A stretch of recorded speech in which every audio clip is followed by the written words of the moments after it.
अऊज़ुबिल्लाहि मिनश्शैतानिर्रजीम बिस्मिल्लाहिर्रहमानिर्रहीम अल्हम्दुलिल्लाहि रब्बिल आलमीन वस्सलातु वस्सलामु अला सय्यिदिल अंबिया'i वल मुरसलीन व ख़ातमिन नबिय्यीन व अला आलिहि व असहाबिहि अजमईन अम्मा बाद। प्यारा दोस्तों, अस्सलाम वालेकुम व रहमतुल्लाहि व बरकातुहू। फ़कीर फैज़ मोहम्मद सिकंदरी पिताफ़ी अल फैज़ चैनल सां गॾु अवां जी ख़िदमत में हाज़िर आहे। प्यारा दोस्तों, ज़बान जे याफ़्तनि जो सिलसिलो जारी आहे। कुझु वक़्त खां पोइ हाणे वरी हिकिड़ी ज़बान जी ॿी आफ़त तव्हांजी ख़िदमत में आउं पेश कयां थो, जंहिंजो उनवान आहे मस्ख़री ऐं ठठोल करणु। मस्ख़री ऐं ठठोल करणु ऐं ॿिए खे बेवकूफ़ बनाइण में जेकॾहिं को अॻिले खे इज़ा पहुचाए त हराम आहे।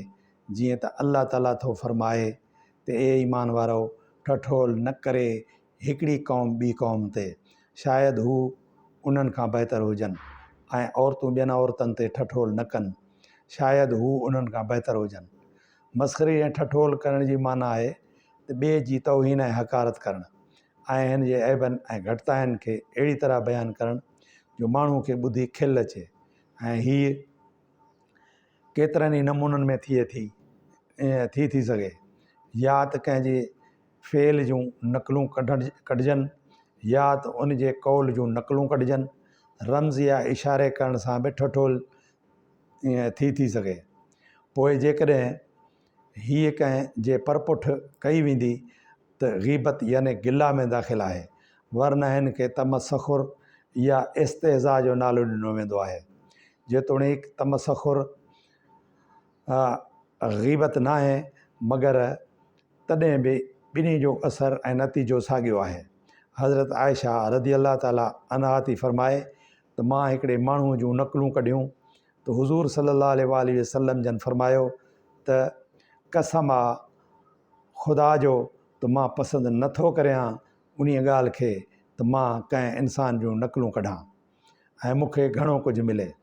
हज़रत इब्न अब्बास रज़ी अल्लाह ताला अन्हुमा हिन आयत शरीफ़ याने ऐं चवंदा त हाय असां लाइ त वॾो वैल थी वियो, हिन आमाल नामे जो अलाए कहिड़ो हाल आहे जो न को सग़ीरा गुनाह ऐं न को कबीरा गुनाह ॻाना टे खां सवाइ छॾियो अथसि। जे तफ़सीर में इरशाद कयो आहे त सग़ीरा मां मुराद आहे मोमिन जे ठठोलनि ते मुरकणु, ऐं कबीरा मंझां मुराद आहे मोमिन जे ठठोलनि ते टहक ॾेई खिलणु। हिन तफ़सीर मंझां मालूम थियो माण्हुनि ते ठठोल करणु या खिलणु गुनाह में दाख़िल आहे। ऐं अब्दुल्ला बिन ज़ामा थो फ़रमाए त मां हुज़ूर नबी करीम सल्लल्लाहु अलैहि वसल्लम जन खां ख़ुतबे में ॿुधो आहे त पाण करीम सल्लल्लाहु अलैहि वसल्लम हवा निकिरण जे आवाज़ ते खिलण जे बारे में नसीहत फ़रमाई अथनि त जंहिं ॻाल्हि में माण्हू पाण मुब्तला आहे उहो ॿियनि ते छो थो खिले। हिकु हदीस शरीफ़ में आयो आहे त जेके माण्हू दुनिया में ॿियनि माण्हुनि ते खिलनि था, क़यामत ॾींहुं उन्हनि ते बि खिलूं थींदियूं। ऐं इहो हिन तरह थींदो त हिकिड़ो दरवाज़ो जन्नत जो खोलियो वेंदो ऐं उन्हनि माण्हुनि खे चयो वेंदो त मियां अचो हेॾे अचो।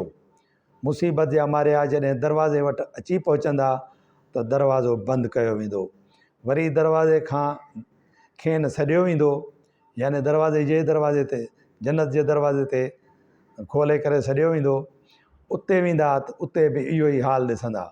हज़रत माज़ रज़ी अल्लाह ताला अन्हो खां रिवायत आहे त हुज़ूर आका नामदार सल्लल्लाहु अलैहि वसल्लम जन फ़रमायो त जेको शख़्स पंहिंजे भाउ खे उन गुनाह जो ऐब थो लॻाए जंहिंखां हिन तौबा कई हुजे त हरगिज़ न मरंदो उहो शख़्स जेसि ताईं उहो गुनाह जो कमु पाण न कंदो, याने साॻे क़िस्म जो गुनाह पाण बि करे पोइ मरंदो।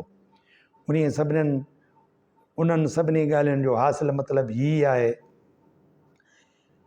याने ॿिए जी हक़ारत, तौहीन ऐं ज़िलत करणु ऐं उन ते खिल ऐं ठठोल करणु। ऐं मथे बयानु कयल आयत में उन्हीअ जी सख़्तु तंबीह आयल आहे, याने हक़ारत जे नमूने ॿिए ते खिलणु न घुरिजे। कहिड़ी ख़बर शायदि हू ई चङो हुजे। मतिलबु ॿिए ते खिलणु उन सूरत में हराम आहे जो हिन खे ईज़ा पहुचे।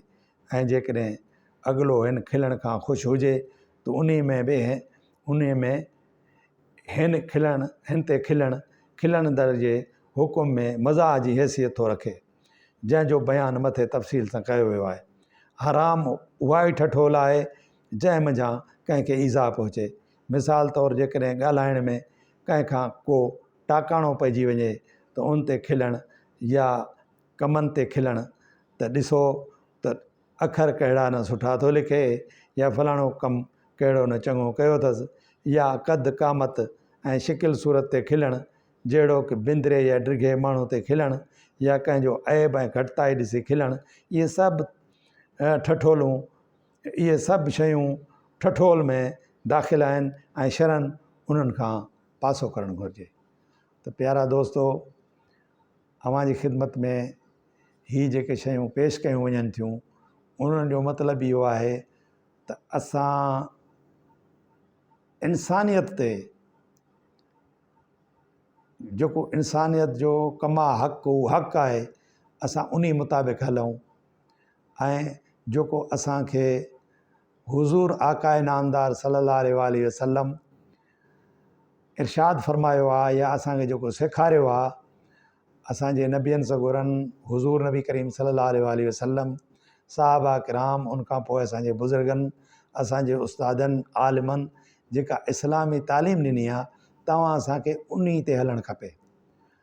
ऐं हीअ जेके बि शयूं आहिनि उहे इहे टोटल जेको आहे सो जहालत जो हिकिड़ो नमूनो आहिनि, जाइले दौर जो नमूनो आहिनि, जो कंहिंखे तव्हां हक़ीर सम्झो त ठठोल कयो। सो उमेदु आहे त मुंहिंजी हीअ ॻाल्हि अव्हांखे पसंदि ईंदी, ऐं मुंहिंजो चैनल सब्सक्राइब कंदा ऐं लाइक कंदा ऐं दोस्तनि सां शेयर कंदा, ऐं मूंखे पंहिंजे प्यारनि दुआउनि सां यादि कंदा। वमा अलैना इल्लल बलागुल मुबीन।